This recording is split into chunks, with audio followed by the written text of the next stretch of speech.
All right, thank you so much for making time for this particular program. This is K24 News Cuts. My name is Brian Amwai. Now we are live across social media platforms at K24. That is on X, on Facebook, and also on YouTube. Now we do want to bring you up to date with the news making headlines at this particular hour. But first, let's take a look at what's making headlines.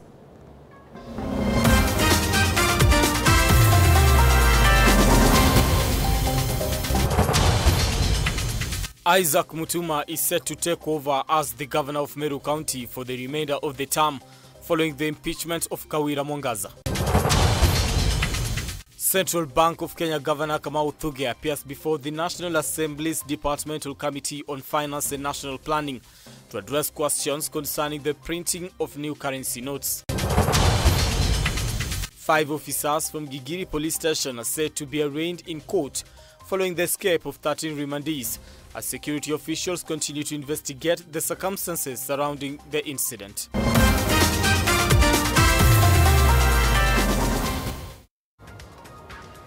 All right, now let's begin. Now on Tuesday, Meru Governor Kawira Mwangaza was impeached in a voting session that extended into the night. Senators, largely from the Kenya Kwanza coalition, upheld all 3 charges against the embattled governor and resolved to remove her from office. While giving her testimony before the Senate yesterday, Mwangaza claimed Meru Senator Kathure Murungi was behind the 3rd impeachment motion against her, saying the Meru County Assembly had conspired with the senior politicians to oust her from office. The MCAs are planning on how to impeach the governor immediately after we left here, and then they ask for comments from the Honorable Deputy Speaker of this House. He stands, and the video has been played here, and say, we as circumcised men, we will make sure that we assist you, honorable members, in whatever way. We will assist you, and the assistance that he gives to the MCAs is to make sure that they impeach me as many times as possible. The deputy, my senator, whom I give a lot of respect, has greatly interfered with the running of the county government of Meru. Pursuant to Article 181 of the Constitution, Section 33 of the County Governments Act, and Section 80, the Senate resolves to remove from office by impeachment the Honorable Kawira Mwangaza, the Governor of Meru County, on the following grounds or charges. Charge 1, gross violation of the Constitution and other laws. Charge 2, gross misconduct. And charge 3, abuse of office. Senator Sifuna, you may proceed to vote. Senator Sifuna, you're out of order and you're not going to partake any proceedings of the House. We move to the other senator. Honorable senators, the results of the division on the 3rd count, charge number 3, which is abuse of office, is as follows. Ayes at 27, nays 1, abstention 14. So the ayes have it. Pursuant to Article 181 of the Constitution, Section 33 of the County Government Act, and Standing Order 86 of the Senate Standing Orders, the Senate has resolved to remove from office by impeachment Honorable Kawira Mwangaza, the Governor of Meru County, and the Governor accordingly ceases to hold office. Now, the Central Bank of Kenya has awarded a 14.2 billion shilling contract to a German-based company to print the new currency. According to CBK Governor Kamau Thuge, the procurement process adhered to legal requirements. However, the Finance Committee on the National Assembly, before which Governor Thuge is appearing this afternoon, is raising concerns about the timing of the tender, which comes shortly after Delaru exited the country. The committee is particularly concerned that the National Treasury will no longer receive the 40% returns previously enjoyed under the former printing deals, which also provided local jobs and positively impacted the economy. We are handling our notes. Is there, through Chair, a deliberate move on how to facilitate Kenyans penetrate paper money? They call paperless money, or they call it the one we are used to spending on a card, or maybe through M-Pesa, is there deliberate moves so that in future we reduce the cost on printing new notes just because of wearing out, being torn, on how we handle? Because some of us Kenyans, we still feel you don't feel you have money until you have it in cash. But there are better ways where the other world have gone. They only carry a credit card and they're able to spend comfortably anywhere without touching the physical money. There are some mechanisms that in future you want to push the infrastructure so that Kenyans are able to adopt and shift the paper money. Is it called paper money or paperless money? Yes, proceed. Response to those questions that have a second round. Chairman, it's not from the presentation of the technical person. You say 460 million, you want to bring 460 million notes here, 50 bob. That translates to about 23 billion in terms of value, in terms of money. And if you want to bring 690 million notes of 100 shillings, that translates to value of 52 billion.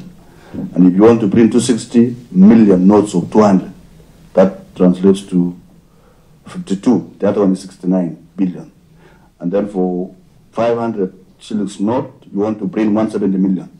That takes you to 85 billion. And if you want to print 460 million of 1,000 notes, that takes you to a value of 460 billion shillings. So within 5 years, you want to bring money worth 689 billion shillings. So what our worry is, and the concern of the committee is, perhaps this is for a five-year period. But now, when we were asking you about the value of money that you want to bring under this contract, we are keen in money that is in dead stock, the central bank, because you are not able to replace. It is not in circulation. Because if they are torn out or worn out, then they are kept until they are printed and replaced so that you destroy. Now, it means how much, in terms of value, is dead stock in treasury, money that is not in circulation to propel our economy, because they are torn out. Those notes are, you want to replace. So you want to do it for the next 5 years, you want to replace like 600 billion. What is there is what is being replaced. No, this is for a period of 5 years, mark you, from the contract. So this is the kind of maths that we want to know, that what is now dead in treasury, that is not in circulation, which you now want to replace, and then you will continue to replace as they come in as torn out. That is the arithmetic that we want to understand. Maybe curious Kenyans here now will ask it then. What is the quantity? All right, now the details of that will be coming in our subsequent bulletins here at K24. Let's continue with the news this particular afternoon. Now, the High Court has temporarily suspended the impeachment of Meru Governor Kawira Mwangaza by the Senate, pending a hearing of an application filed in court. The court order, issued by Justice Bahati Momuye, prohibits the implementation of the Senate's resolution to remove Mwangaza from office and also restrains the Speaker of the Senate from declaring a vacancy in the governor's position. The court's decision has drawn reactions from Meru County residents who are closely following the developments. Let's listen in to what they had to say. Sahi kuna malizi marisavi kama hapa Koje. Koje ndio ile the largest estate in Meru. Hakuna hata barabara imetengenezwa. Sahi watu wanatembelea kwa matope huko. Kukinyesha ni matope. Gari hata iwezi ingia huko, watu wanaachia gari zao town. Lakini ukienda kwao hakuna mahali watu wanakanyanga matope. Kwa hivyo mama kama anajali kwao arudi nyumbani akaendelea na mambo kwao. Na sisi hata saa hii mama akirundi hapa kwa Ndebe tunampatia kura. Nasikia tunajua ni siasa tupu. Tunataka mama aende kotini. Atafute haki kwa koti. Na tunataka mama. Hao wengine wanaletwa hapa hataki. Tunataka mama aende kotini, tukuja hapa. Mama aende kotini apate haki yake. Haikuwa fair juu mama inaonekana ile siasa iko Meru ni siasa mbaya sana, na mama hajatolewa kwa kiti, ametolewa kwa kiti juu ya siasa. Na tunaona hata hiyo Senate haikufanya fair. Sasa tunaomba mama aende kotini kwa Supreme Court tunaona kuna watu wako behind ambao wana fund ya MCA wetu, na MCA wetu tunawaambia wateke this to the bank. Tunawaambia tunaongoja 2027. Sisi ndio tutakuwa nao kwa ground. Wasitaka kutuonesha wana imani na mama ile maendeleo tunaona anatufanyia huku kwa ground chini. Sisi tuko na imani na mama, na hata kama walimuimpeach tuko tayari mama aende Supreme Court, aende ajitetee huko, halafu tutakutana na MCA kwa ground. Na tunajua pia kuna vigogo wetu hapo akaunti ya Meru ambao ndio wanasukuma na kufadhili mambo ya kuimpeach mama, kwa ajili mama tangu aingie hajai muacha mama afanye maendeleo. Kila mara wanapeleka miswada ingine wanakataa kusign, wanakataa kusaini ili mama afanye maendeleo, wanasema mama ataenda. Lakini sisi tunaangalia, tunaongoja 2027 tuko na wao. Right, that is the ground speaking. Away from that, 5 officers from Gigiri Police Station in Nairobi County have been arraigned in court over the escape of 13 remandees who are in custody for various offences. Now, the Directorate of Criminal Investigations is seeking to detain the officers for 14 days as it completes investigations. Detectives will seek to establish whether the officers who were on duty when the remandees escaped had a hand in the incident. Maybe a probation sentence because he's struggling.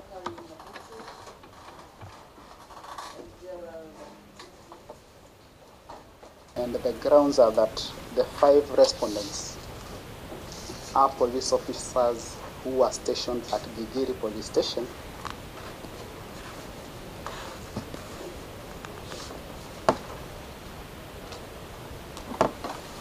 and are suspected to have aided the escape of 13 remandees who are in custody for various offences.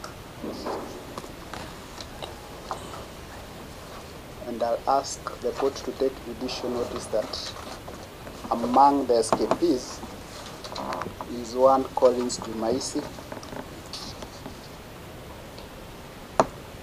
who is a murder suspect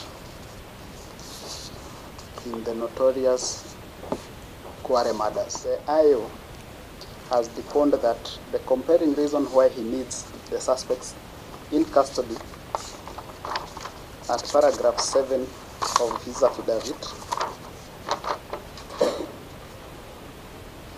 is that where they were on duty,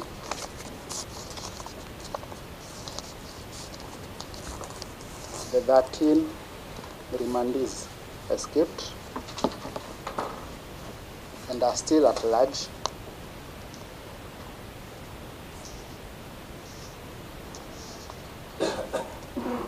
And the respondents have indicated their willingness to lead to the arrest of those escapees. Now, the Ministry of Health wants counties to revive the isolation centers used during the COVID-19 era to prevent an escalation of mpox.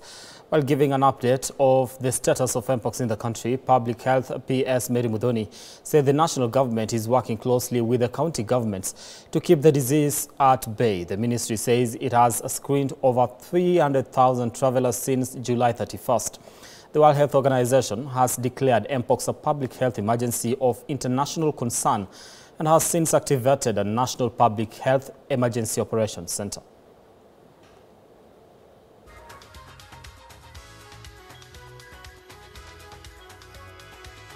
Last weekend alone, we were able to visit points of entry, ground points of entry, sea and air, just to check on the preparedness.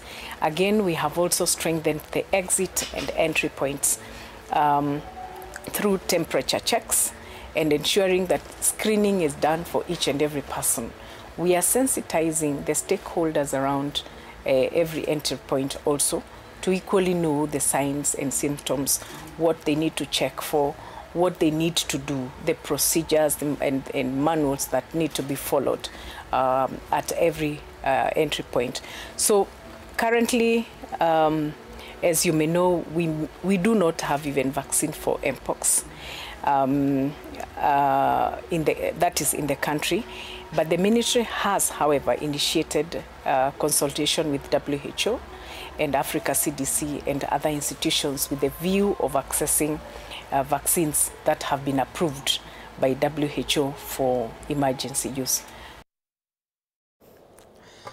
All right, away from that, branch executives of the Kenya Union of Post-Primary Education Teachers have united with the national office in demanding a nationwide teacher strike beginning on Monday next week. Now, this follows the government's failure to allocate 13.3 billion shillings for the implementation of the 2021 to 2025 collective bargaining agreement.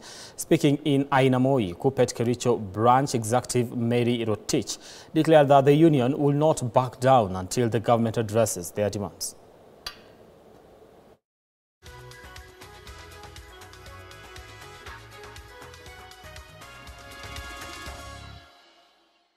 Enough is enough. We wanted a CBA, we waited for it. Unfortunately, they did not give us.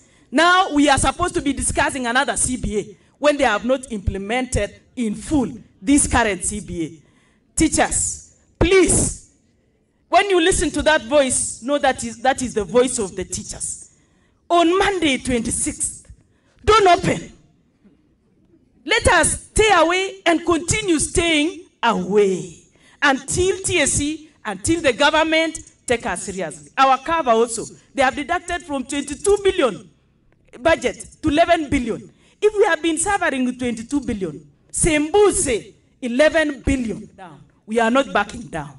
There is no voice that will bring us down. JSS, they are supposed to confirm 46,000. Na mpaka saa hizi tunaambiwa hatuna mdomo wana confirm. So tunataka kuambia wa confirm 46,000 of JSS na watufanyie hiyo vitu yote yenye tumeandika kwa demands. Kwa unyenyekevu kwa niaba ya wazazi, kwa niaba ya serikali yetu ya Kenya Kwanza, tunaomba kabisa kwamba please mpatie nafasi serikali yetu, muongee na serikali ili wakati shule zitafunguliwa wanafunzi wetu waende shule hiyo siku. All right, 15 minutes past the hour. We are due for a fast break here on K24 Newscast. We'll be back in a few with more.